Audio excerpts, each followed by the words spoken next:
Hello, everyone, and welcome back. My name is Fenware, and I am with Terry Candlestick. You can find Hello. me on, you can find me on Blue Sky and YouTube and Twitch at Fenware. What about you, Terry? You could find me on YouTube as well. And Blue Sky. You can find me on both. Just search Terry Candlestick. I am the cat with the candle. Just out of curiosity, have you checked up with that guy that got us started on this whole journey? That I, Kaiser guy? I look him up every now and then, see what he's doing. He's still trying to do the whole pity party, but yeah, our falling out was only like, it's like 3 months ago, so I kind of understand. He does not get out much at all, so it's like he's got nobody. And he's in a town that's basically kind of like Echo, so he doesn't really have anywhere to go. So he's kind of like Leo in a way. He doesn't have much. You just wait. We'll both be at BLFC, and then he'll show up.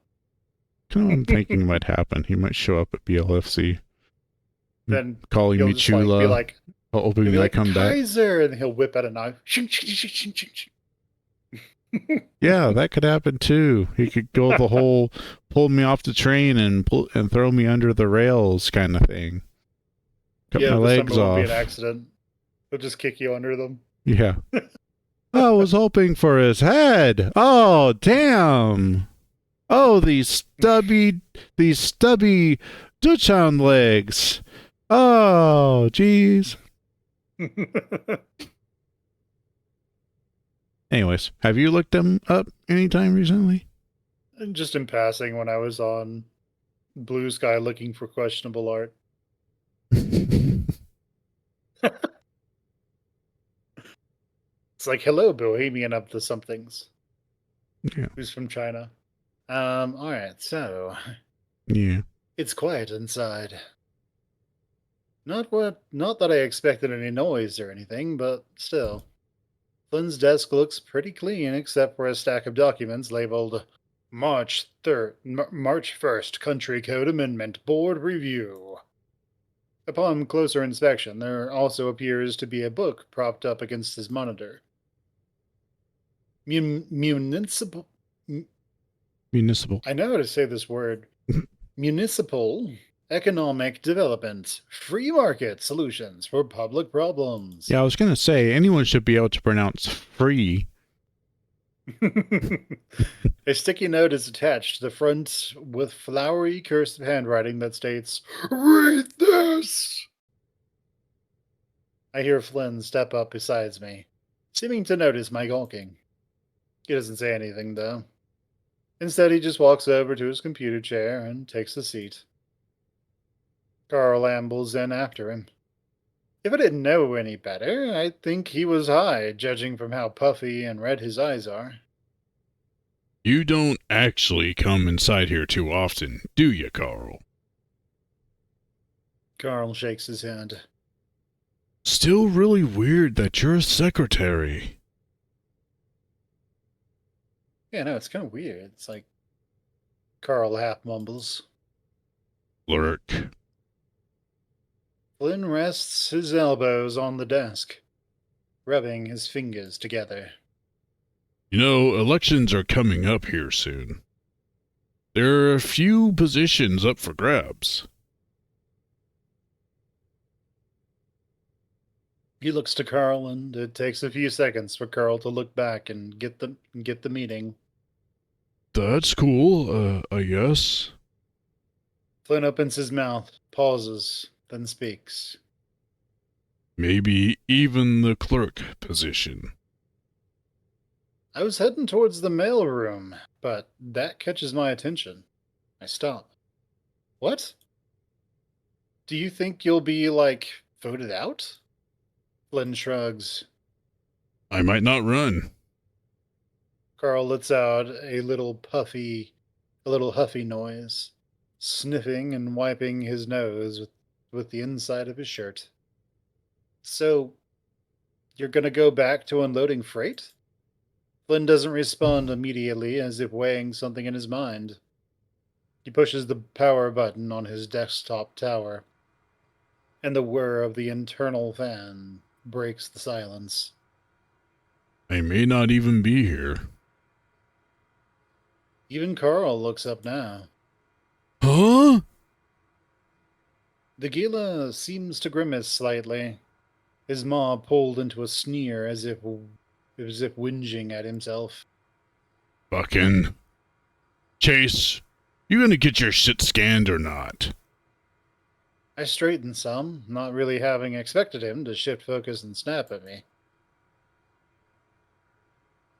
I mean, I want to know what I want to know why Flynn is leaving. Yeah, let's Did he pry. get together with Daddy? You know, whoever that is, that guy. Like, come on, what's the story, man? Yeah, You coming over to my college all of a sudden? right? Spill the beans, What? girl. Yeah, what the hell? Oh my What does he gosh. mean by that?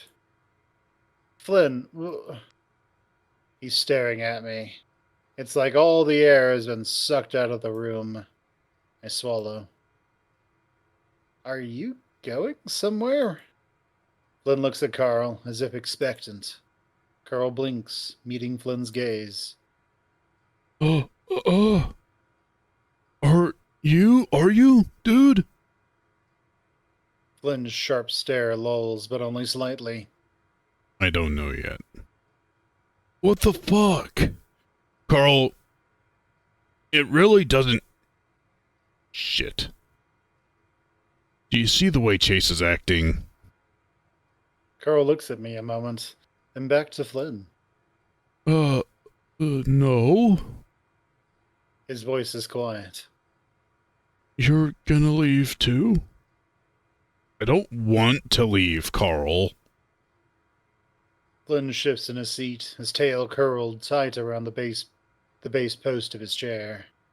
Carl just seems still. I can't even see him breathing. Jesus fuck. Chase. All I did was ask. Flynn reaches into his desk drawer and pulls out a Glock and shoots me in the chest. This is all Fucking your Chase. fault. Bam. Turns out it's just a tranquilizer dart and I wake up in a dungeon.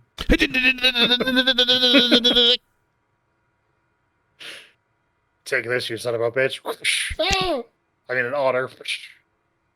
Flynn reaches into his desk drawer and pulls out a can of lemon lime soda, holding it up in Carl's direction. You did something, all right? Just give me a minute. I need to talk to Lardass. Do your shit. Ugh. I rub the space between my brow and step out of the room. The mailroom looks a little different for some reason. It's not nearly as neat as it was, with some of the parcel folders scattered on the main table, documents dog-eared and tape-tagged. I step forward, and the heel of my foot hits something hard and metal. It rolls out from beneath me, and I have to use my tail to catch my balance. Jesus fuck! I find myself involuntarily clutching my chest, trying to regain my composure as I check what I nearly broke my neck on. A fireplace poker? Well, actually, pokers. There's like 5 of them just sitting here on the floor. Thank God there wasn't a 6th one. It would have been a spider of fire pokers. Thank God I didn't step on the pointed end. What are these even doing here?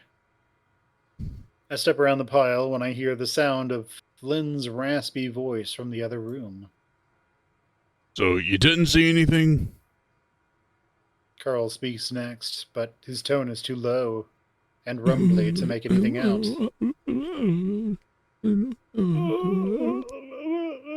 Oh, my leg. Lieutenant Daxton, returning for service. Oh, God. I remember the other day that while I was working on the computer in the corner, I could hear most of what was being said in the main office. The walls are thin here. Listen in. I want to know what cool gossip. I need a gossip. Use one of those pokers. Poke a hole in the wall. Like if you oh Just take the poker, you slam it all the way through the wall. You just hear, "Oh, Carl, no!" Something yelling on the other side of it. oh It was the hysteria, I swear. I moved Listen. to the corner of the room and pressed my ear against the wall. At first, I don't hear anything, but then Carl coughs, and it sounds like he's right next to me. Dude, I don't know what you're going off about. Don't bullshit me. Flynn snaps back. Silence follows. I hear what sounds like metal scraping against the wall. Plaster drywall creaks ever so slightly in reaction to Carl's shifting weight. I don't know. Flynn sighs. But why didn't you tell me you were going? I might not. Nothing's set in stone. It's not my decision, anyway. What do you mean it's not your decision?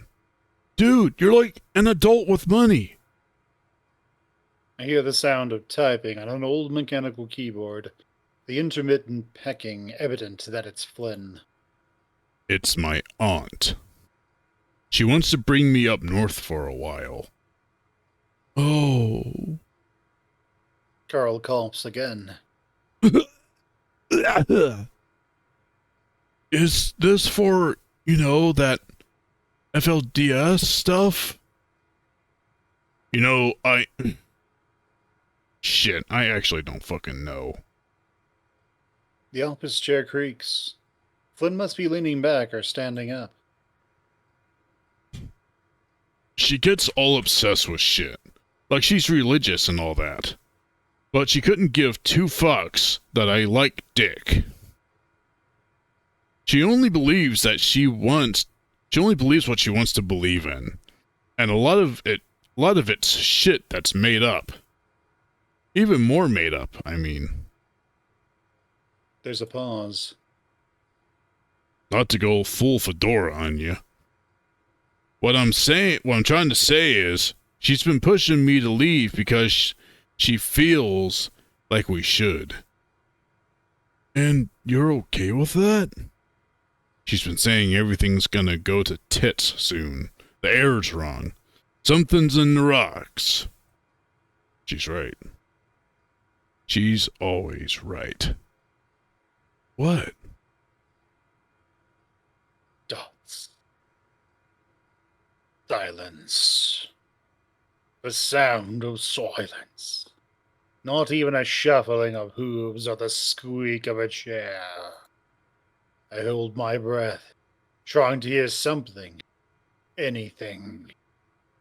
Then Flynn punches through the wall like in that one meme of that guy in the outhouse and pulls me through the drywall. he punches the drywall. I see his whole body of rep through it, and he goes, "Surprise, cockbag!" Yeah, he's just Nemesis from DSP. His DSP Nemesis. Like what, Resident Evil 2? Yeah, I think so. All I can hear is the slight ringing in my ears and the thud of my own heartbeat. It feels like minutes pass and nothing happens. Fuck. Do they know I'm listening? All of a sudden, I quickly fart step- very loud. I quickly step back away from the wall and shuffle back to the center table with all the folders. My eyes dart to the doorway, half expecting Flynn to be standing with his blue-green eyes piercing right at me. But there's nothing. Dunce. I'll have to ask Carl about all this when he's feeling better. For now, I should probably at least try to focus on the task at hand. Looks like some folders I went through are still on the desk. I thought I put these away. Maybe the mayor was checking to make sure I didn't take anything, or was just curious what I was looking at. Well, it doesn't matter now.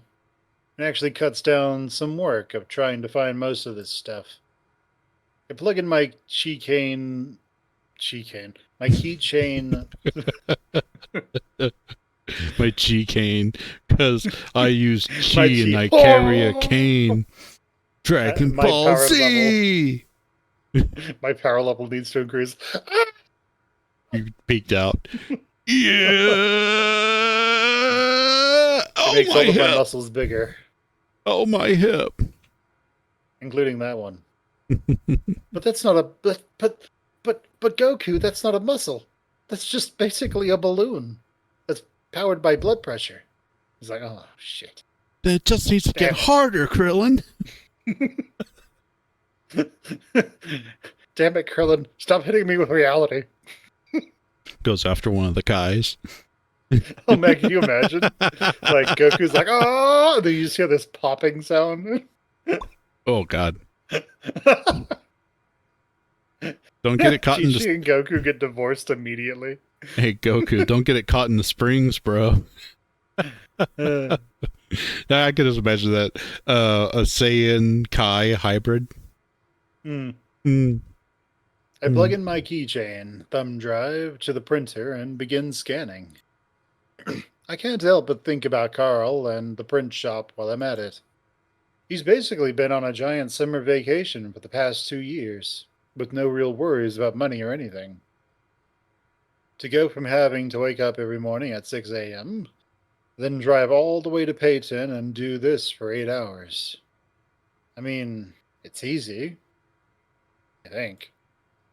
Once you get the basic handle of things, it's the kind of job you can kind of autopilot. You can drift away and just daydream most of the day. I had a job like that growing up. Hell, if I went to Mesa instead of Pueblo, I would have probably ended up behind the till at Leo's dad's place. Despite everything, I can't help but feel that might have actually been kind of fun. Leo's dad is really nice, always offering to help with things and never seeming too skeeved regarding gay stuff. But, of course, I had to get away from this town. And Peyton's not far enough. Still not even sure I like journalism. I mean, the classes are interesting and all, but I'm imagining trying to sell myself and my work to all the outlets, and I don't know. I guess I don't really have the energy for it. Plus, I never really liked looking at myself on screen. Chase, you could just need to be passionate about it, and then you can spend 2 years making a really great documentary. It'll be fine. Like you do in one of the other endings. Huh. I don't really remember seeing this one before. CM 1915. This must be from the folder I didn't look at. There's no descriptive text attached to it. I placed the photo on the scanner. After a few minutes, I think I've gotten most of what I need. I removed my thumb drive and turned the power off for the scanner. As I step out into the hall, I notice the door to the mayor's office is open. It's still pretty quiet in here. You know, I never really knew much about Flynn's aunt. She was kind of in and out of his life growing up, from what I recall, and usually didn't stick around Echo for long. Her and Flynn's uncle had a weird relationship, and it wasn't like I ever hung out with at Flynn's place enough to learn more. He was always just a bit too old to really with like pal around with like, and I didn't, and I did Try the rest again. of the group. Just reread it. That one's a doozy. I mean, Leo was like a year younger, but he didn't really act it. Flynn was basically an adult by the time he was 14, by the way he handled himself. All self-reliant and such. He is a lizard. Lizards tend to be very self-reliant. Even in the fandom, huh? Unless they're dragons, at which point, you know, you gotta wait a couple 100,000 years or something. Then finally they grow up. Baby dragons. Or you can just get the time wizard and have them mate or something. Then you get an ancient dragon. Hmm. You only Yeah, got what that is it in reference. Pathfinder? Like, to go from a wormling, which is basically just out of the egg, to a juvenile is like several hundred years for most dragons in Pathfinder. That was like In D&D. 1,000. I thought it was like 1,000. Because where reference I'm getting is from a game, and I think you Hmm. get something called a thousand dragon. No, Hmm. it's old. It's By human yeah, it's standards, old. it's like, wow. It's multiple human lifetimes. That's all you need to Yeah, know. pretty much. If anyone gets that reference, Curious. put down in the comments below. Goodbye. Curious, I step into the office and am taken aback by how much it smells like potpourri. Like potpourri. My nose takes me to the source, a small bowl filled with slightly decayed plant life of a wide variety of colors. It gives the office a sort of flower garden sense, which doesn't really match the aesthetic. Black, white, and red everywhere. Like a supervillain who could only buy hobby shop decorations.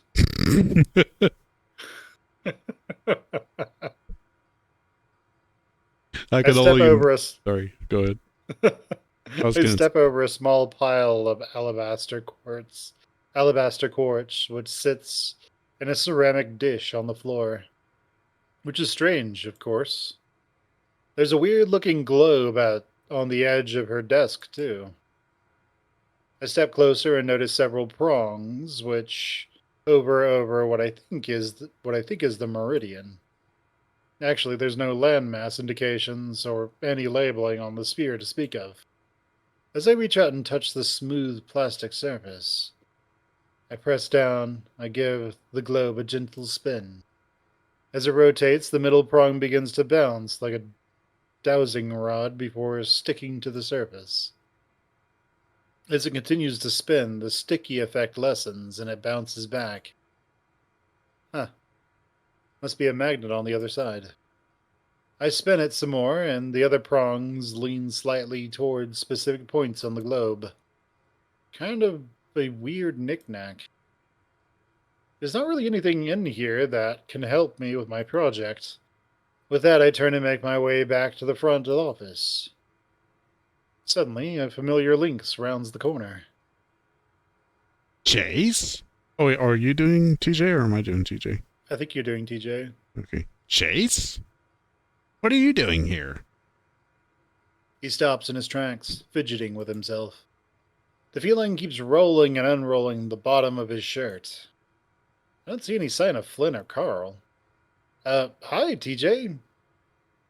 I was with Flynn and Carl. I'm scanning some stuff for my project. Oh. He frowns in acknowledgement, nodding. How did Carl's job interview go? His frown shifts to a tepid smile, awaiting my response. Not good. And just like that, it's gone. Oh. Well, there's a lot of work in Peyton. He'll snag one eventually, won't he, Chase? I fold my arms over my chest. I think he might need to get over some stuff before trying again, honestly. Anxiety and all that sort of junk. TJ nods. Weren't you going hiking? TJ glances to the side, seeming to eye each open doorway with a sense of wariness.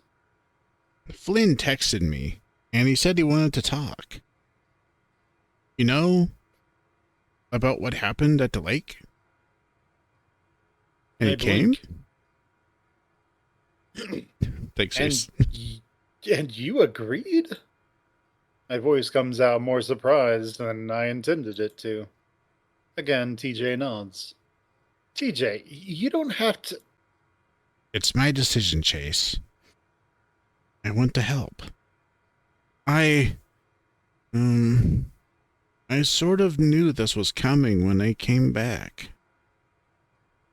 And I know it hurts Flynn. Despite his words, TJ doesn't look remotely confident, the links shifting restlessly. But I didn't know that you would be here. I don't know exactly how to respond to that, so I pull up my phone and tap away, giving the links an understanding nod. Sort of the Carl maneuver, I guess.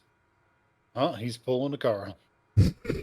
We know someone where there's this person that we both know, and they were evidently well known for just leaving a teeny tiny bit of like food or soda or whatever in something. And I think they called it pulling a Benjamin or something. But yeah, that kid. Eh, but I mean, yeah. Yeah. Well, don't worry, TJ. It'll be okay, I think. Oh, it will. I just have to get rid of you. You're one of those loose ends.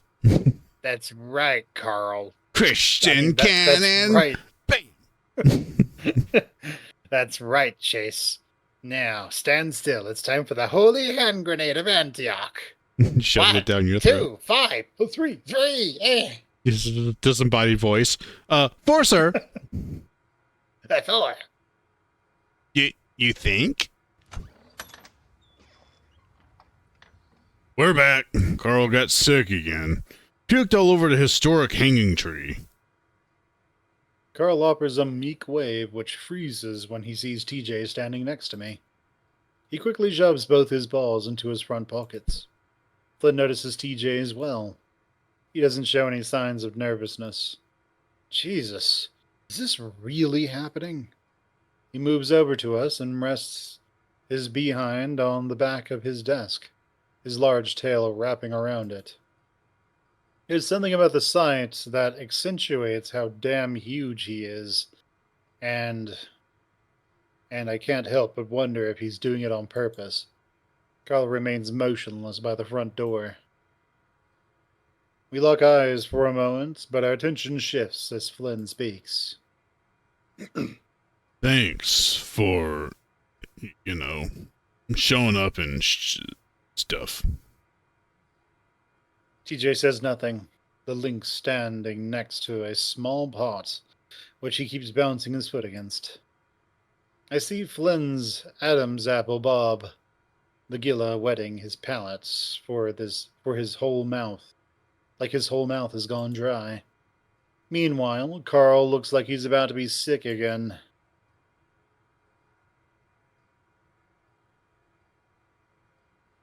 Good decision. All right, Flynn, Because this let's is Flynn's go, house. Flynn.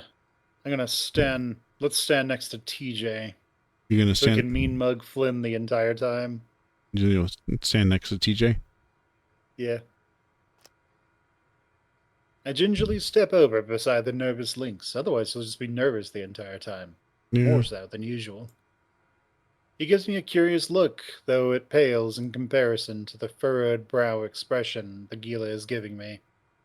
I told Flynn I wouldn't stop him when he finally did this. The question is now whether I can manage to keep my word or not. TJ, you can sit if you want. I don't want to sit. The lynx responds quickly. Want some water or soda? You still drink soda, or does that just give you too many low points? I don't need anything to drink. Thank you, though. The feline remains on edge, guarded, seemingly readying himself for the Gila to explode like he did back at the river. Right. So, I'll ask you again. What happened, TJ? For some reason, hearing those words again makes my heart lurch within my chest. This is so fucked up. And I told you, I don't know. How the hell can you not know? You were there. Play it back to me, step by step. Lynn. I see the lizard's tail pull inward. Flynn himself is stone-faced, but he can't keep that thing still. TJ notices it too, flinching. He looks towards the exit, his longing to be out of this situation pretty evident. I rest my paw on his shoulder in an attempt to comfort him, but I realize I might be coming off more intimidating than anything. All details. I don't care what you think is insignificant or not. TJ takes a deep breath.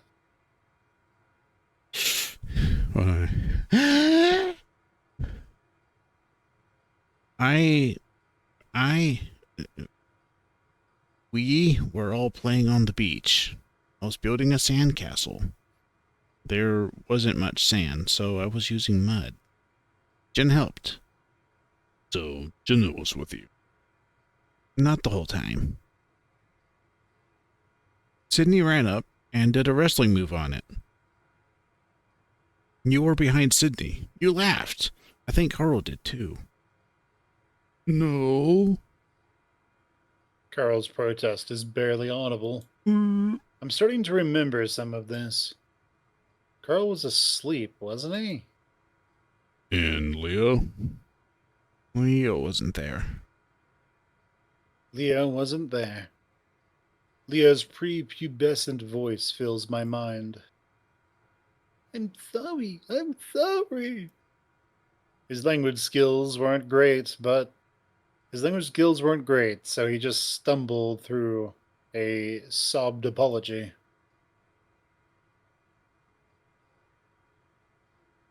I promise protecting all of you from now on.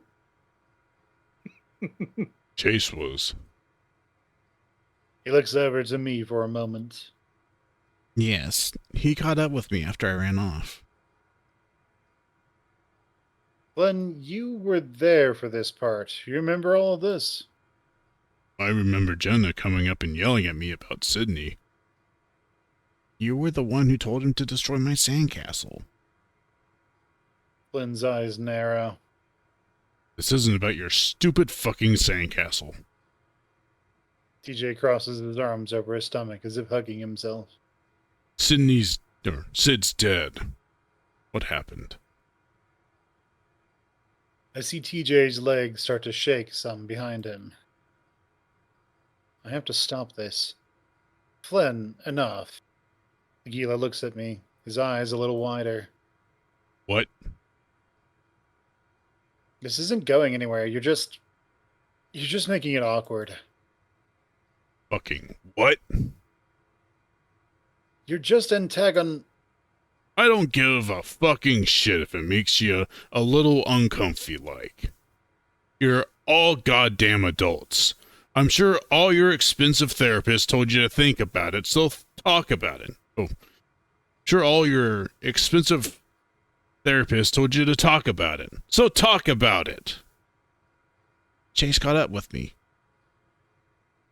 All eyes shift back to TJ. He kept asking where Leo was. Then he ran off. Flynn looks to me. Dots. I couldn't find him. Someone's knocking on the door. What are you... What are you doing? Sorry, go ahead. Jenna marches in with her phone in grasp, seeming to ignore everyone else in the room but Aguila. Flynn's grits his teeth, swearing under his breath.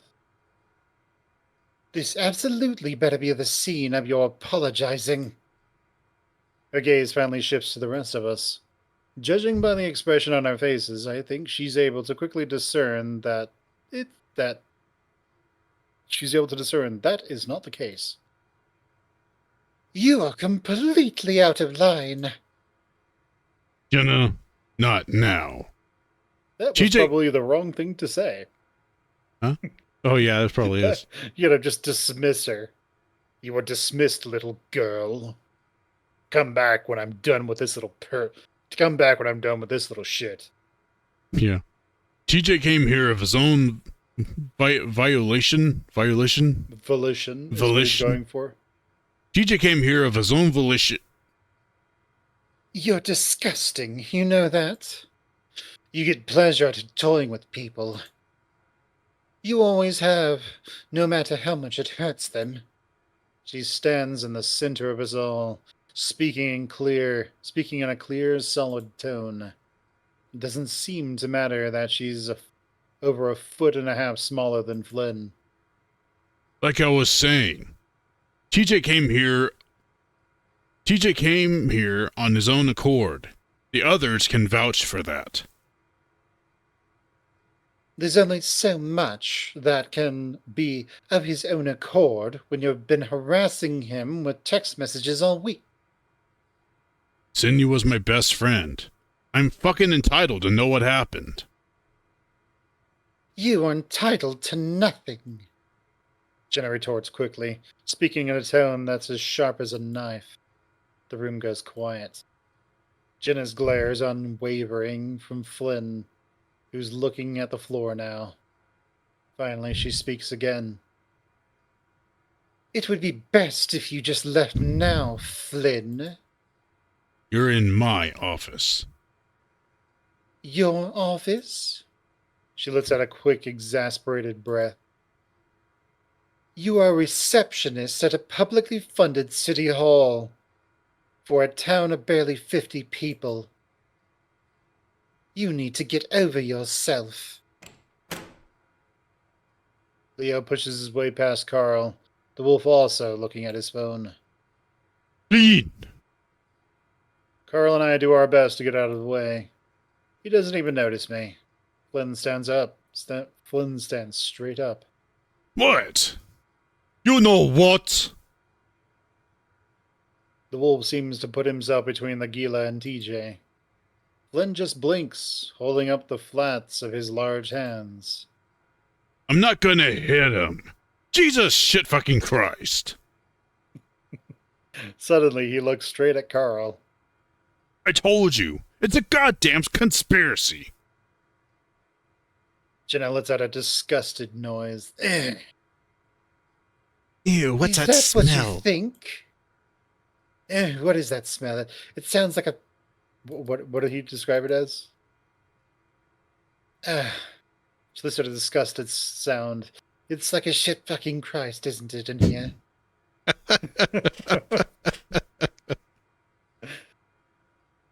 Is that what you think? It couldn't possibly be your track record of manipulative, self-centered, and downright mean-spirited behavior? Blaine clenches his fists. You're all so fucking quick to damn me. All I want to know is the truth. I feel TJ's arm bristle against my own. It's happening again. Just like what happened at the river. I lean closer to him, replying back. I know. And we must never tell them that I drowned we must never tell them that Sydney hit his head on a rock. At the bottom of the lake. That I dragged him to. Repeatedly as I slammed his head back and forth on it. I was hoping he'd just clip through like a video game and appear on the other side of the planet. He just ends up in the back rooms. Being chased by some fucking alien.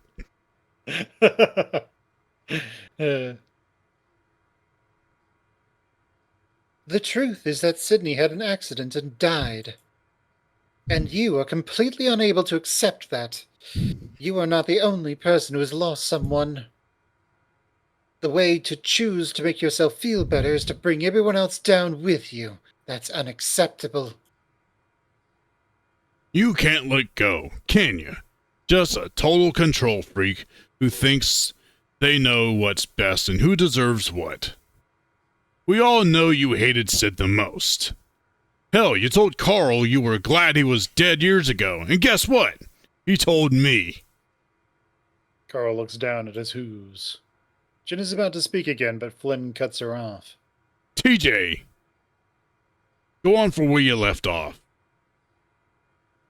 We get 1 week with our old friends, our family, and you ruin it, man. TJ still holds himself tight. I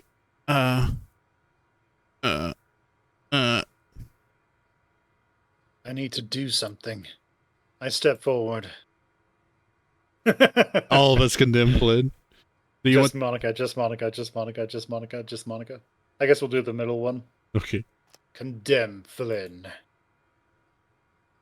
The Gila's jaw drops some as I stand beside Jenna.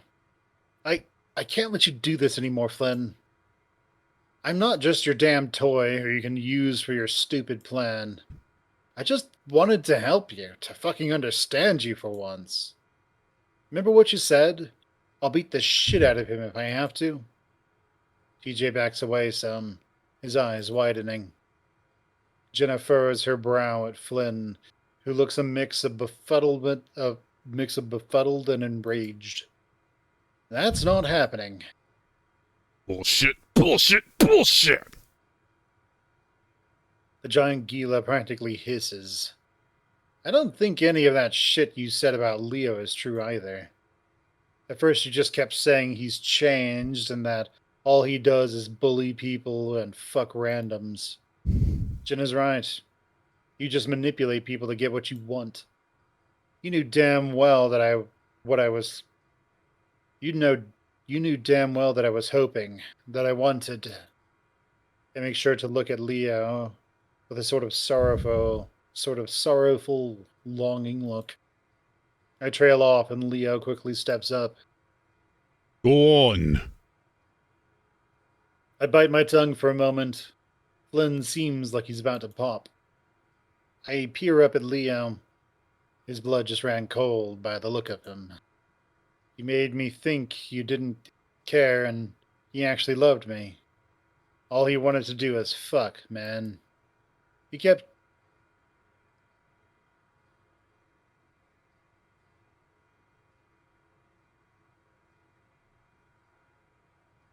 saying I shouldn't see you. That you were dangerous and I needed to help him plan his interrogation. He's making it all up! Didn't you just see what he did? He does it all the time now. That's why I texted you guys. I didn't want TJ to get hurt. You're the one that texted them? Chase. Next thing I know, Leo is bending down to scoop me up into his embrace, his muscled arms around my back. Feels good, despite the circumstances, and I hug him back. What the fuck? You false motherfucker! Flynn? Jenna, you have to... Just shut up. The look on her face is absolute repulsion at this whole situation. Man, it's been a long week, I mutter. I feel the wolf just shake his head, rub his cheeks firmly against mine. Fuck yeah, it has. But no. Carl speaks up in the corner of the room. His voice is faint, but we all hear it. Dudes, Flynn wouldn't hurt TJ. I don't know why you guys would think that he would. Even if he said it. Carl's voice peters out meekly. Leo pulls back from me and I feel a weird sense of loss. Maybe I'm just touch-starved or something. This sorta bad business sounds just like him, yeah? I felt it in my gut. You were trying to tell me something yesterday at the party. I should have caught on sooner. I knew it. I just knew he was trying to take you, Otter. Even Jenna gives Leo a bit of a sidelong look. And was manipulating. Teach that too. He adds quickly. TJ just keeps frowning, his face plastered with a blank stare. I don't, pretend to understand the whole Chase Flynn thing, but almost none of that sounds like him. Think I'm some sort of femme fatale type, seducing poor fucking innocent Chase to do my bidding? Absolute balls. You're full of shit. You fucked him. I know as much. Oh yeah, deduced that from... deduced that from more spying through my fucking windows? No. Chase told me himself. This catches the Gila off guard, enough for his next torrent of profanity to get stuck in his throat. Oh yeah? I fucking sold his goddamn virtue, sure. Just ruining him with my corruptive cock. Jesus. Leo says nothing, unable to bring the words to reality. He shakes his head, and I think I can see his fangs start to bare. Flynn throws up his arms, letting out an exasperated exhale. Yeah, Leo, I fucked him. And he moaned like a bit. Leo tosses such a fierce slug of a punch at Flynn's face that it looks like it vibrates in place. The Gila crumples to the ground. Leo! Leo kicks the large lizard's waist as he attempts to cover himself, Flynn letting out a choked groan. Yeah, you patchy shit? Who's moaning like a bitch now, eh? So stop! Flynn, are you okay? Carl's voice cracks just like it did when we were kids. His tone worry laden. Jesus, Leo. Flynn is still on the floor and Leo is leering over him, fists clenched. Stop! Did I TJ get out? practically shrieks. No, you're good. Okay. All heads turn, even Flynn's, which is looking a little battered. TJ, we just... I saw how Sydney died. His voice is so quiet in contrast to his initial yell that it's like a splash of cold water. Eesh, you don't have to give this piece of dirt the satisfaction. I want to. He deserves as much. He seems to take a moment to get his breathing steady, the lynx looking shaky. I had to run off to be alone by the water on the far side of the beach by the outlet. I was upset. I wasn't watching the water. There was some shouting in the distance. It just sounded like... I don't know. How you guys used to be. Loud, you know? The lynx rubs his paws together, rocking upon his feet. About 10 minutes passed, and I heard a splashing sound nearby. I looked up, and I thought I saw someone in the water. There were bubbles. Lots of bubbles. And then I looked up and saw this thing standing down the shore a ways. It was really tall, like a person, but burned all over, like hot ashes in a fire pit. What? Tears brim at the edges of TJ's eyes. It started walking into the water, and I just ran. I ran and I ran and I ran. Carl looks at TJ dumbfounded. Please. Flynn sputters, visibly in pain. No more fucking bullshit. I'm serious. I've talked to so many therapists, counselors, youth group leaders, politicians, doctors, meth addicts, and no one believes me. The meth addicts probably do. Schizophrenics, no one believes me. TJ's brow wrinkles, his chest heaving before finally the lynx breaks down into a sob. No one will ever believe me. It hurts so much, and I'm so scared all the time. It's quiet. We all stand there, watching the lynx cry. I will be right back, everyone. Finn's gonna go Be right cry. back. A few moments later. Ah, that was a wonderful piss. This break has been brought to you by Echo Polos. If you're looking for high-quality polos made from the finest of fibers, look no more than Echo Polos. This commercial has been brought to you by Echo Diuretics, helping you go take a piss today. I think that will be called Hendrick diuretics. Mm-hmm. It's all throughout our ice cream. They're diuretics. They're sweet. They're dookyful. They make you go duty. Diuretics make you pee, not crap. You're thinking of laxativics. Do we have those too? All right, I'm gonna head back. 5, 4, 3, 2, 1. Hold on.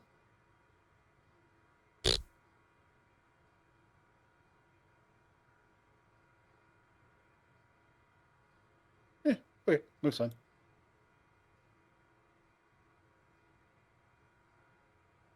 No one speaks. No one reaches out to him.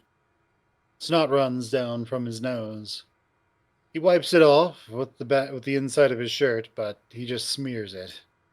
He tries to wipe it off. He clutches at his own whiskers, tugging at them. And as I was running back a quarter mile away, something tackled me into the water. They held me under so long, lights started popping in front of my eyes. The Lynx gestures, opening and closing his paws in front of his face. Everything after that got fuzzy, like I was dreaming. 2 bodies, both had brown fur, that's all I could see. Undulating in this constant, restless motion. It all comes back so quickly. The sky is overcast. The sky is overcast. The air crisp. Autumn. TJ is sitting in a daze. Jenna running back to town. Flynn pulling me into the water. Me grabbing onto the neck scruff. Me grabbing onto neck scruff, pulling back to shore. Carl sitting on a rock, bawling. Leo starts trying to do compressions. And Sydney just stares. Sirens, the helicopter rotors, adults everywhere. I'm home. Mom's holding me. Dad puts on my favorite movie. I watch. But still, Sydney stares. 2 bodies, both with brown fur. Slowly, I start to feel their eyes shift towards me. All except for TJ, who stares only at the floor and mutters. I'm sorry. I look to Flynn, Carl, Jenna, Leo, and they all have the same look in their eyes. Nothing of malice, hatred, or contempt, but a sort of mournful pondering. Both with brown fur. No. No way, Chula. This little joke has gone too far. Leo looks to the others. Jesus, I didn't do it. Yeah, I know that, Otter. You and I were closer than any people I know, yeah? I would have found out if you did.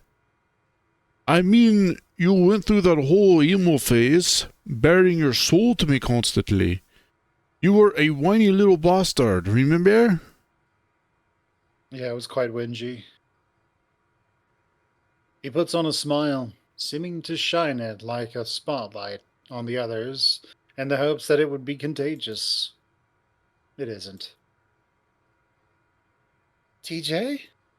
The lynx just sniffs. Why didn't you ever tell the police this? I thought the monster got him. We didn't find Sydney by the outlet, TJ. Jenna looks troubled. More troubled than I've seen her look in years. She's always the stoic figure of rationality and taking things apart logically.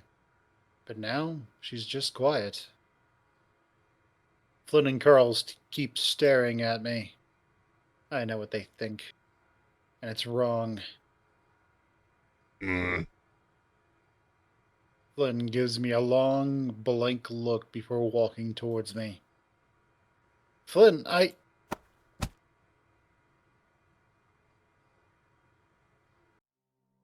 The end.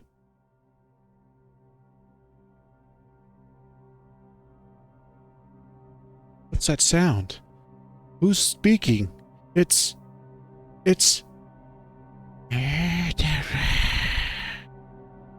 You killed the precious. You threw the ring into Mount Doom. Okay, go for it. Oh my Jenna. god, Flynn! Jenna's voice comes out muffled as I stagger back, grabbing my jaw. Ow!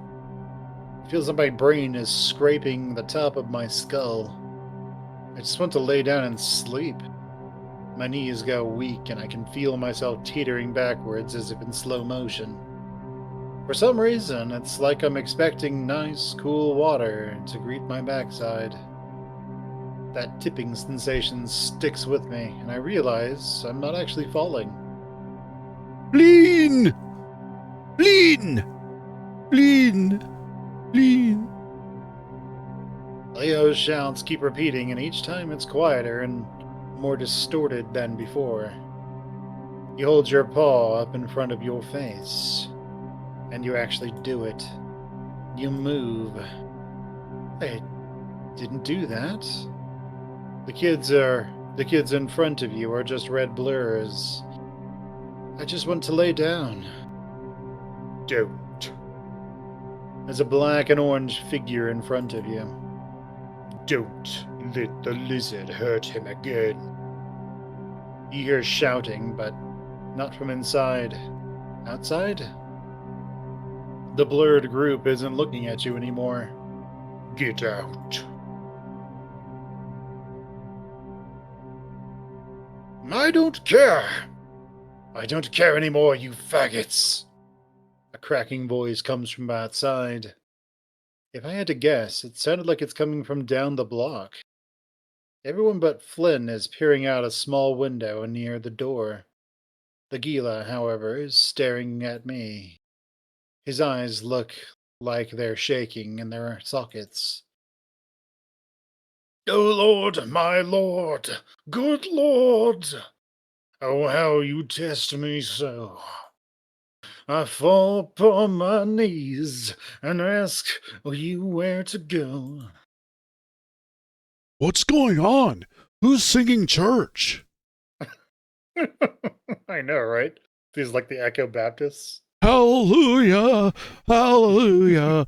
Come to my mansion, smoke some weed, hallelujah. Oh, Yeah. shit, we got to get the hell out of here before they start trying to convert us to Jesus Christ or something. This turns into like Echo Bridge.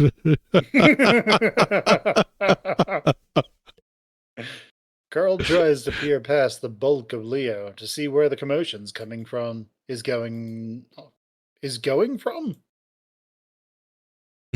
My head is still reeling from Flynn's punch. He's never hit me before. Well, never seriously. And with his fist. Oh, yeah. I wasn't ever taught that. I wasn't ever taught the sort that got into physical fights growing up. Usually he'd just stomp off and sulk if something truly upset him. But now, he doesn't look like he's budging. It's Clint. Oh no. It's Clint. Who is he yelling at? God? Leo looks over his shoulder, peering at me. You okay, Alter? I feel the heavens calling in every canyon's edge. Just past the overlook window. Or at the bottom of the water, all tied up with a catch. I feel myself backing up.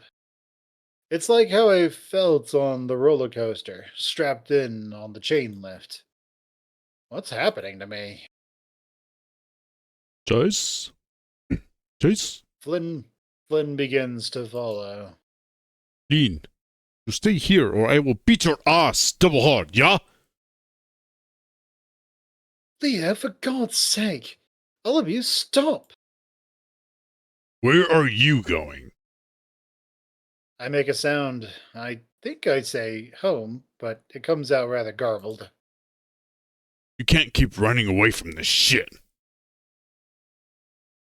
TJ squints, his nose pressed against the window pane. He's holding something. Yeah, It looks I like a keep stepping dildo. back, my legs feeling like they're vibrating. My movements are abrupt and jerky. I manage to get out into the hallway and approach a door covered with caution tape. The placard denotes it as the reading room. I grasp the handle and I have to give it a hard shove before it budges. The door is heavy. I'm nearly overwhelmed by the musty smell from the inside.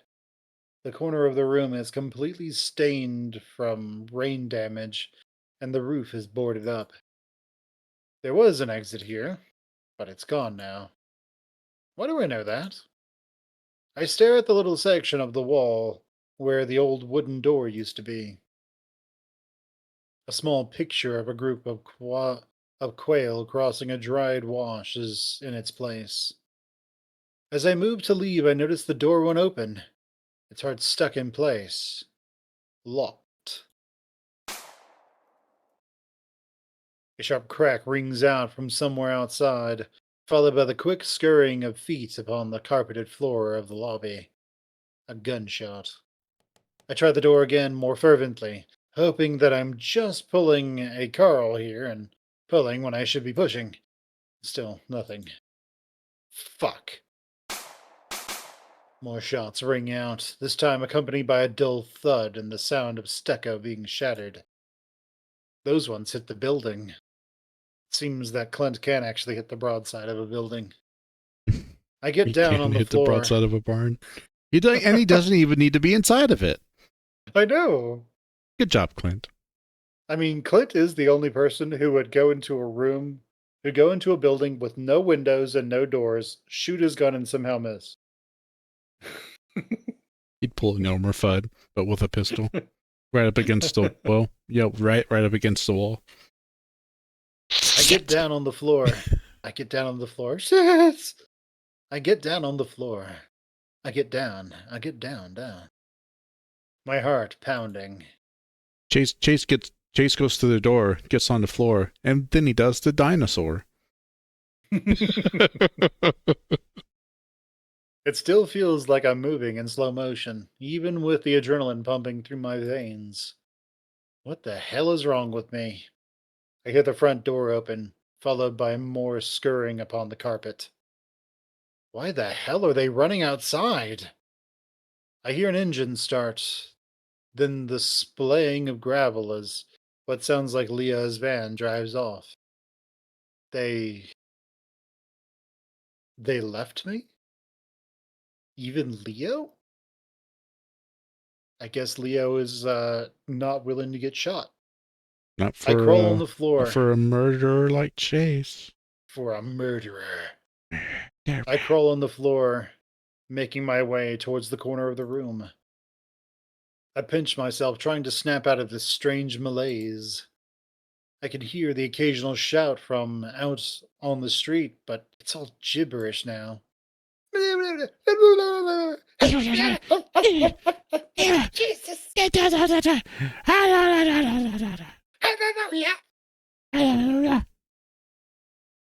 Buy my CD. Echo hymns. Leaning back against the wall, I rub my throbbing temples. Tweakers. Couldn't have shown up at a better time. I try to listen to see if the shouting is getting closer, but it's difficult to tell. If that really is Clint, this is really out of character for him. He never really was the singing type. Screaming about faggots, yes, but singing? No. I love that, screaming about faggots. This is Pastor Clint. He screams profanities about faggots and sings hymns in the middle of the road. He'd fit right in with the Baptist church. Brian with the Baptist church. You get baptized in blood of faggots. Sort of went to, at the end of that, he sort of went into like the police officer from Family Guy. Yeah, Patrick Warburton. Uh, Looking around, it seems like most of the old books and such have been taken off the shelves and put in assorted boxes to prevent water damage. Having lived here my whole life, I've never actually been inside here. That feels like quite a feat, noting I've covered damn near every other square inch of the town. There's a few binders and booklets near my side with titles like Colville's Stormwater Drainage Plan 1999 and Drought Resistant Plant Guide.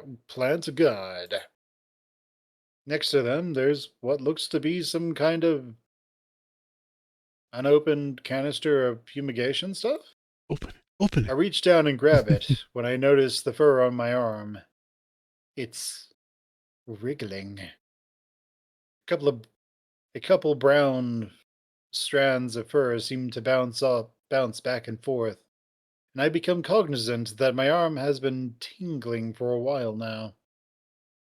Glancing past my fingertips, I see this beige mass near the end of my foot, and that's when I see the legs. A blonde tarantula about an inch away from the tip of my toes. Oh! My throat closes in on itself before I can actually scream. I get lockjaw. I blink. I blink, writhing back. Next thing I know, it's on my chest. It moves faster than I can even see.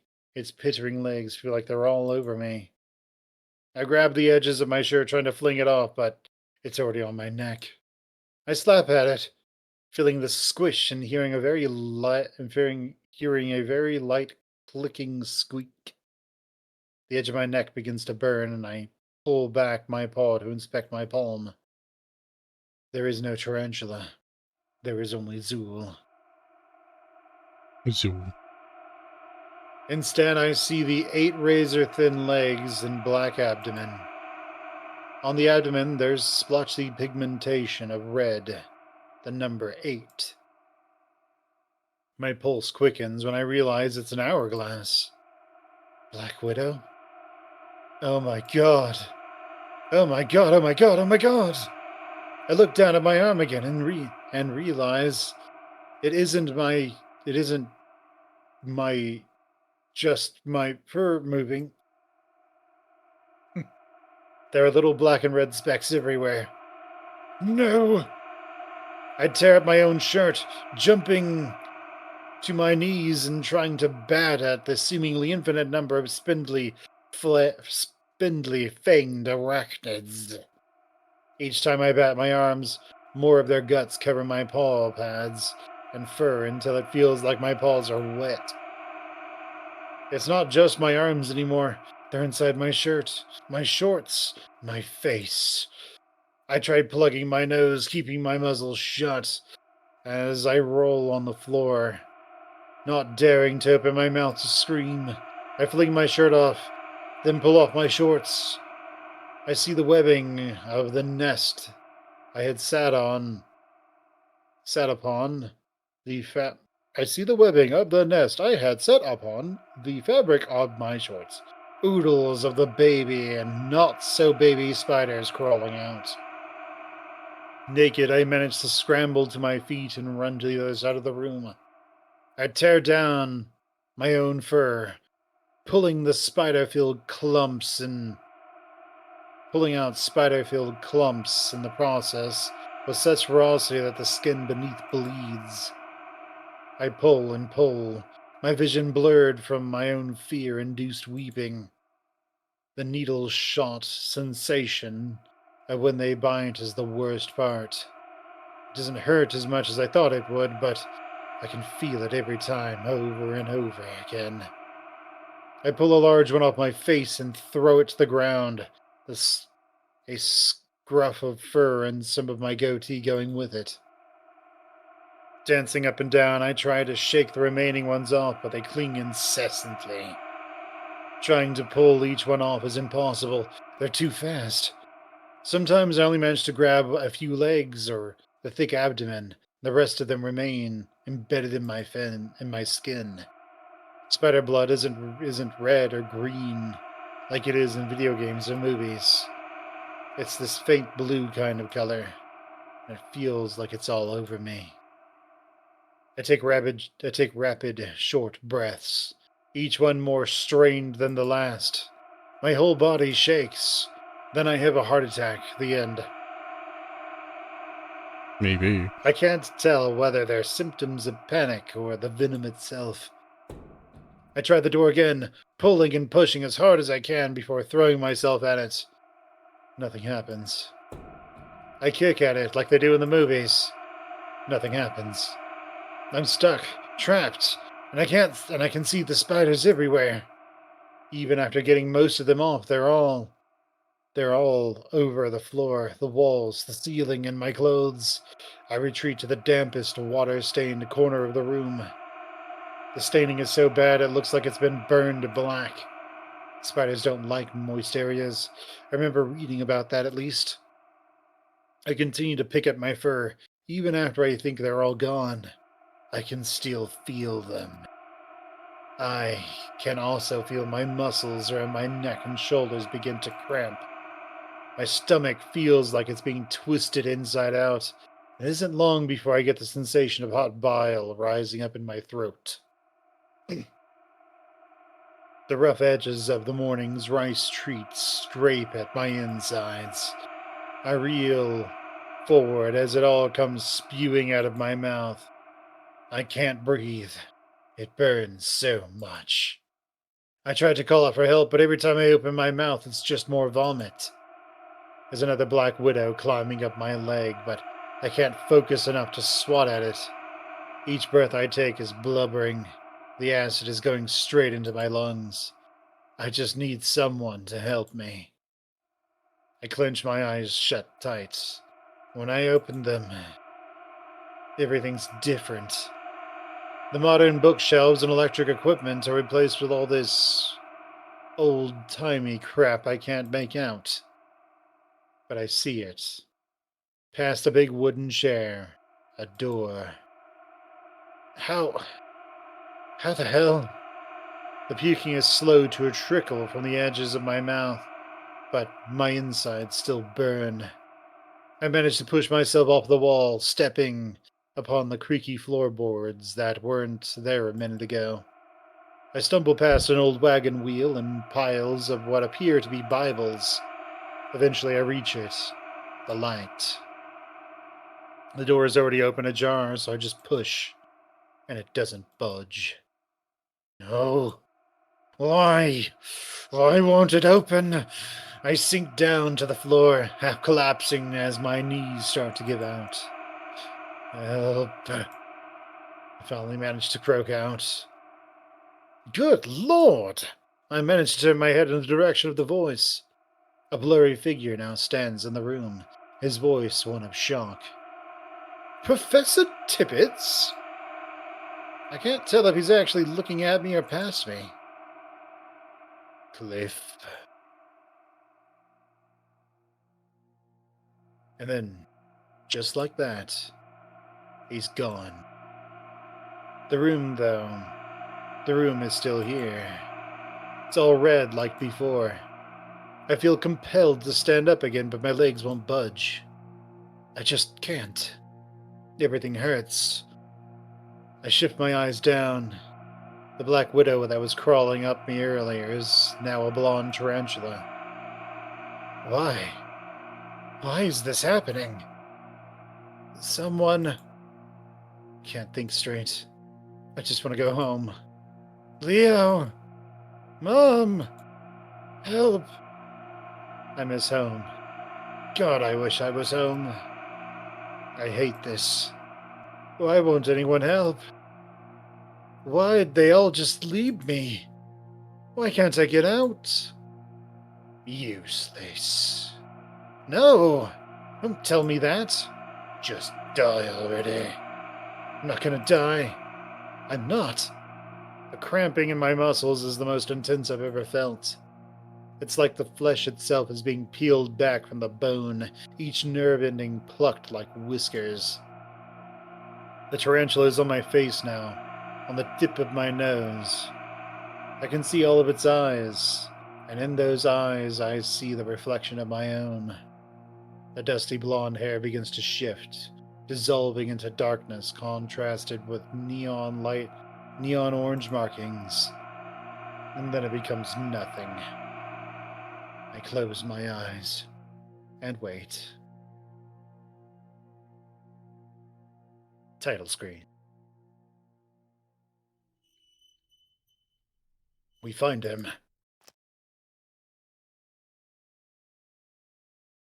Dead. This is I Chase. sling the bow.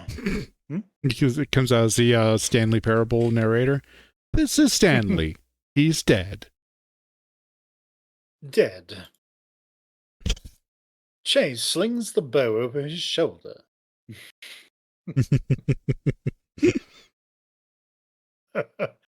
I sling the bow over my shoulder and set my quiver down on the little yellow plastic table next to me. It's got a little cubby holder in the center meant for storing crayons and shit, but I haven't used it for that in a long time.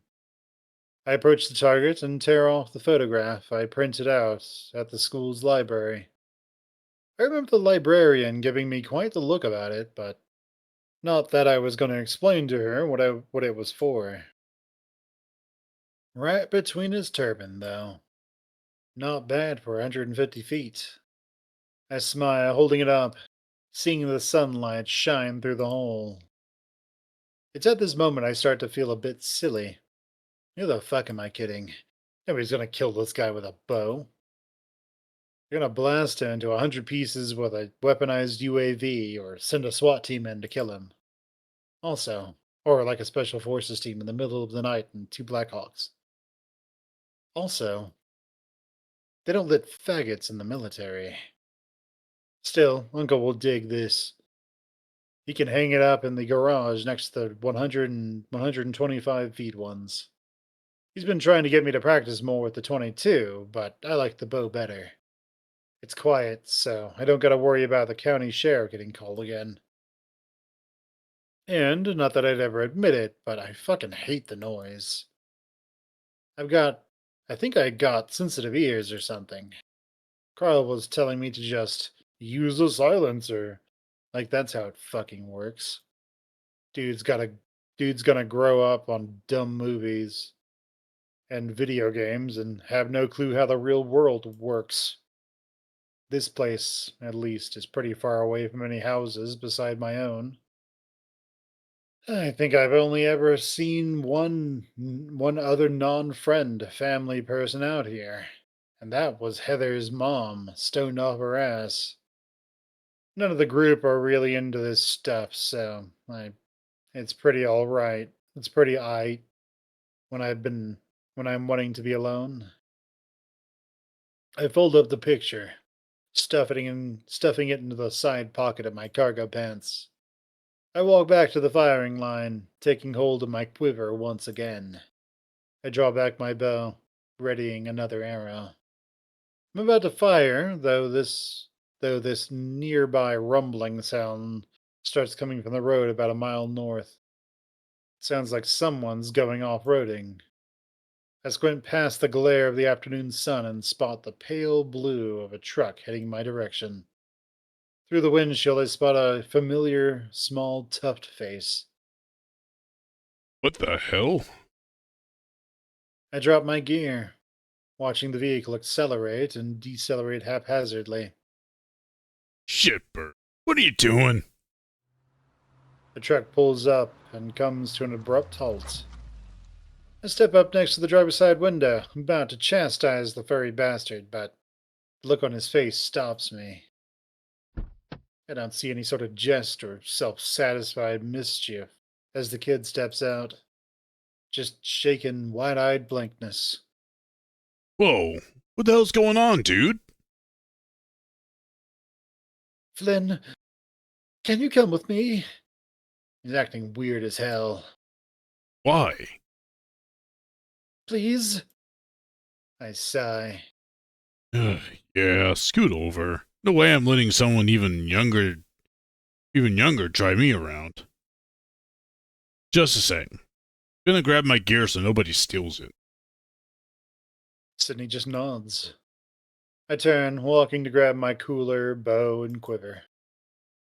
I'm guessing his folks are being funky again, or being fucky again. Still, he's gonna get his hide tanned for jacking their truck.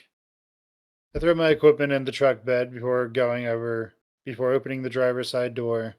Sydney's already sitting on the passenger side. I notice his eyes, the way they all look all bleary and pink around the edges.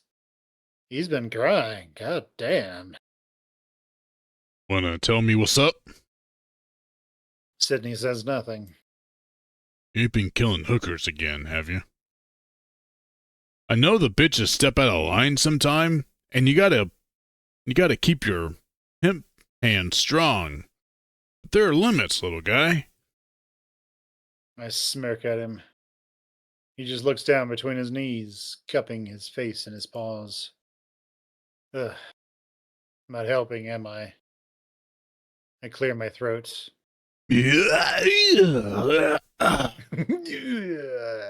Well, shit. Please tell me oh shit. Please tell me where we're going. Sydney rubs his face with his webbed paws. Finally, he lifts his head and speaks. We step around the damp sticks and bramble before eventually reaching the clearing. Sydney seems to get more nervous every step we take, muttering something about being tough every now and then. I decided a while ago I wasn't going to try and pry, but I feel myself getting increasingly nervous. What the hell are we doing all the way out here? Eventually, he comes to a stop, then points past some bushes. I can see what looks like rusted metal past the green. I raise a brow at him before stepping through. I see him and my gut sinks. Part of me wondered what could have possibly made Sydney act like this, and the thought crossed my mind, but I didn't want to believe it. He's laying down in an awkward pose, legs bent up and tucked beneath the front bumper of the abandoned van. At first I think his mouth is open. Then I realize half his jaw is missing. A clear hole visible all the way through his neck. All I can see where the spine connects to the brain and everything. The blood is so dark, it's like motor oil. Yeah. The words catch in my throat. I'm gonna be sick. I hear crying from beside me, and I know he's there. I know he's seeing this too. Oh, okay. Wow. Wow? Really? What did you... I didn't kill him. Sydney steps up to me, a surge of emotion upon his previously blank face. I didn't, I swear. I spot the rifle next to the corpse. It's a 22 long barrel. A really awkward weapon to try and kill yourself with due to its length. I turn, the sight of it all making me feel like I'm about to lose my breakfast. Are you sure? I wouldn't blame you if you did. I didn't! His shrill yell catches me off guard and I nearly lose my nerve. Okay. Okay. He took you out here, shot himself? We were arguing and he saw the van and started acting weird. Zoinks! Doink Scoob. His Oh, voice Shaggy, is this is much kind higher. of deep.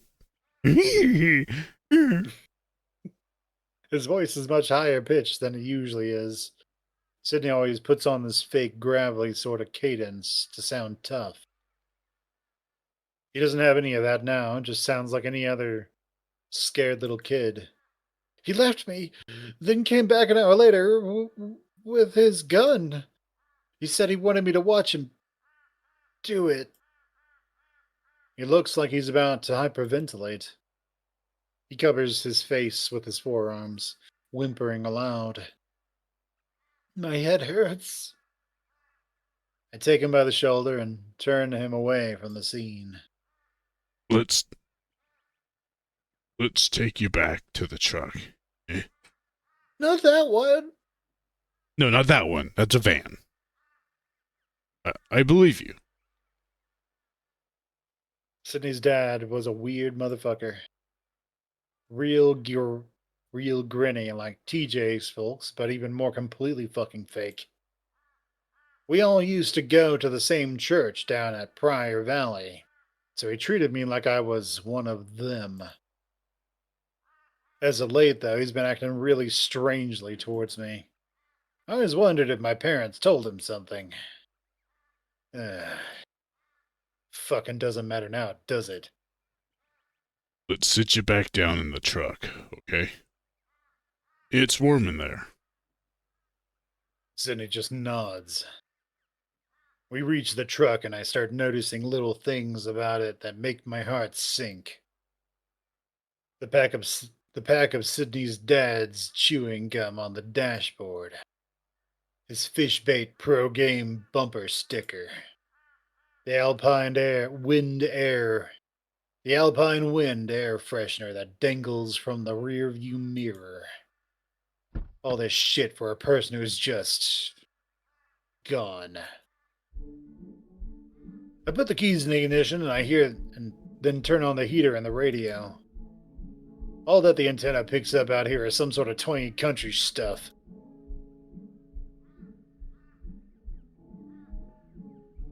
I step around to the truck bed and unzip the plastic cooler I've got. Ate all the jerky from earlier. All that's left is a couple of lemon-lime sodas. I take one out and hand it to Sydney. Here. Drink this. His parents never let him have soda. I sort of expect him to just hold it and keep staring ahead blankly, but he actually pops the top, starts glugging it down. There's more in the back if you get thirsty. They're gonna think I did it, aren't they? Who will? Everyone. Hi, Desless, yeah. Truck of trinkets and knickknacks. They think I'm a monster.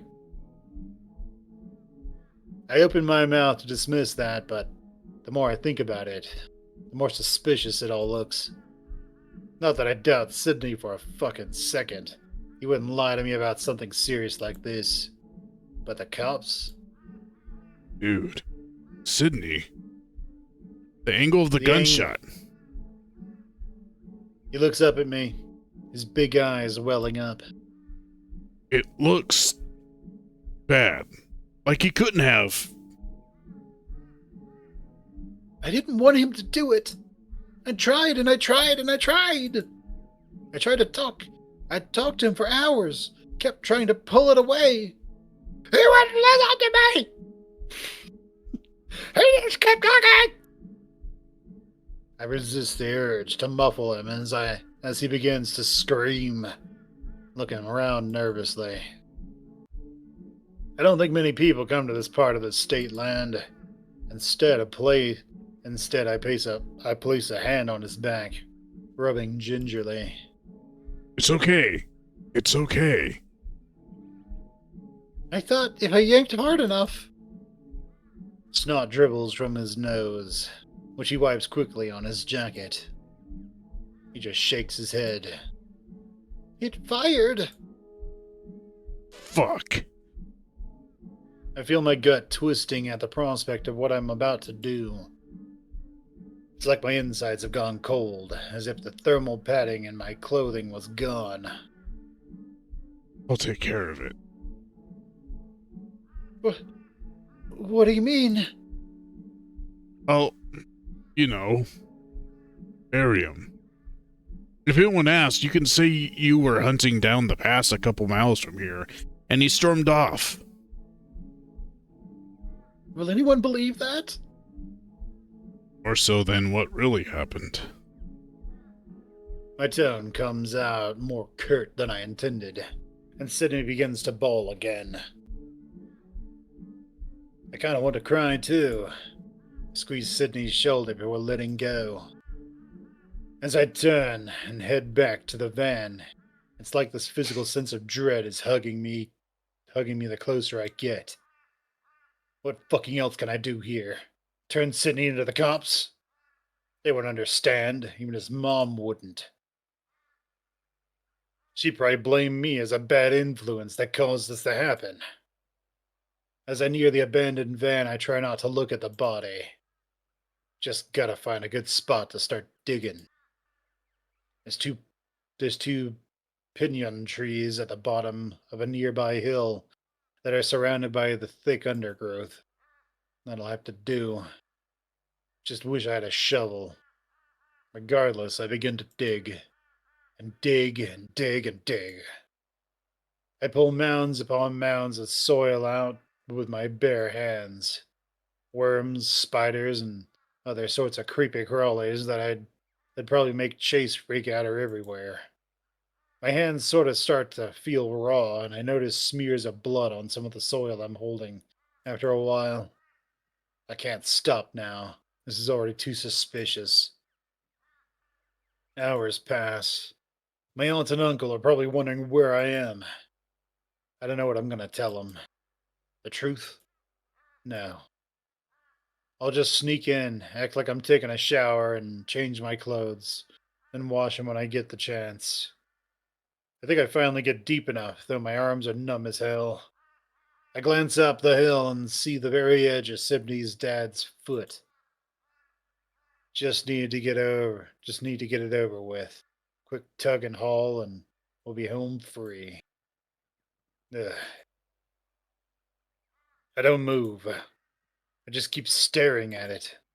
Like it'll start twitching or something, and I'll hear his voice ask me what I'm doing. It's just so still, like a rock. Empty. It reminds me of the upside down cockroaches that I find in the garage all the time. Just empty husks that once contained life, and now just a shell. I'm overcome with the notion that I really, really don't want to die. Eventually, without even realizing it, I manage to get my legs working again. I grasp the foot. I pull it down the slope. It doesn't bend like I thought it would. Each movement of the joints kind of crackles with this horrible sound. I try to think of anything else just to keep myself from throwing up.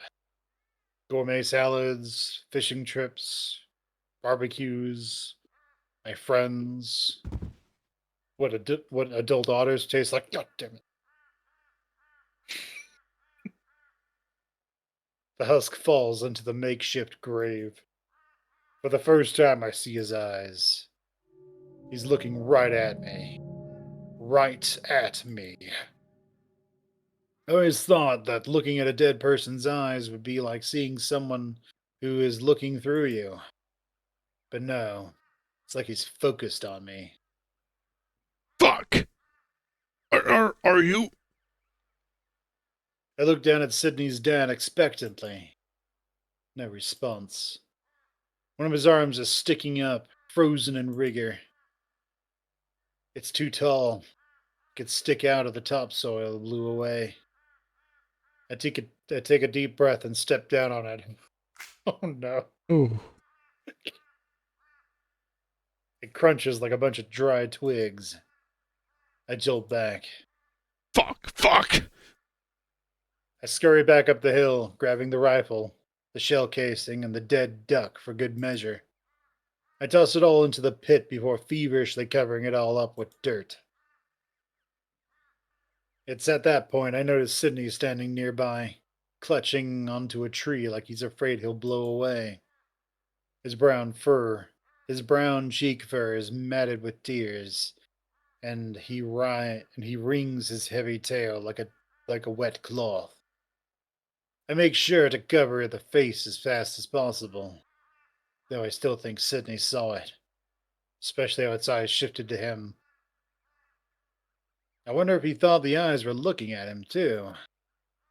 I scoop the last full mound of dirt on top, wiping the blood off on my jacket. I'm panting. Suddenly looks from the grave to me. He opens his mouth, pauses, then quietly mutters, "Thanks, Flynn."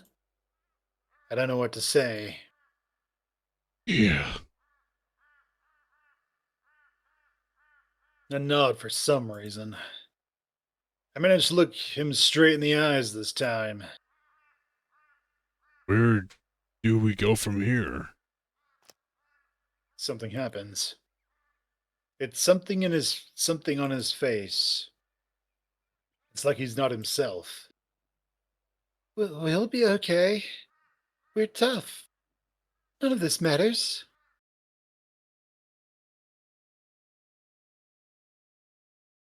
The van jostles and teeters as it careens down the dirt road before the turnoff to Wilma Bend. All this bumping and speeding is making my head hurt something fierce all of a sudden.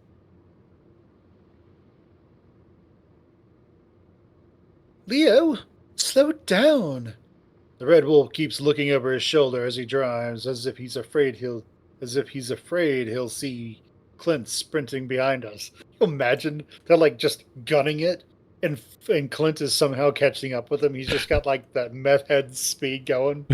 I'm It's just imagining it'd be like I can kind of imagine it in my mind's eye, but it's kind of like a John Wick style thing where the Clint's just like sprinting.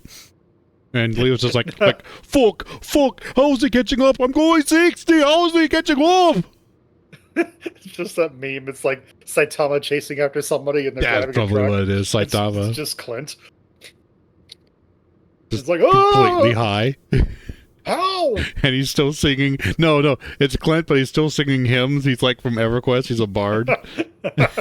Yeah, that's how he's going so fast. He's singing and running full tilt at the same time.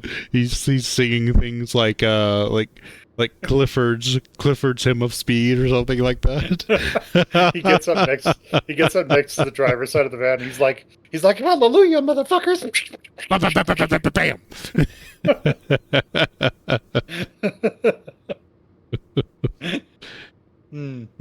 So I want to know, did you want to call it here? Because it's getting kind of late. Yeah, let's call it here. Okay.